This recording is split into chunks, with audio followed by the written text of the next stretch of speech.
பேசுவது கிளியா இல்லை பெண்ணரசி மொழியா? பேசுவது கிளியா இல்லை பெண்ணரசி மொழியா? கோயில் கொண்ட சிலையா கொத்துமலர் கொடியா? பேசுவது கிளியா பெண்ணரசி மொழியா?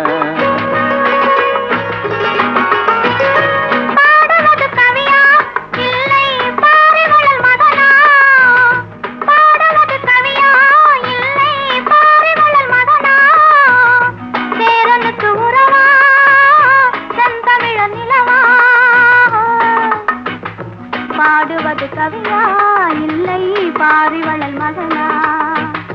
சேரனுக்கு உறவா செந்தமிழ நிலவா? பாடுவது கவியா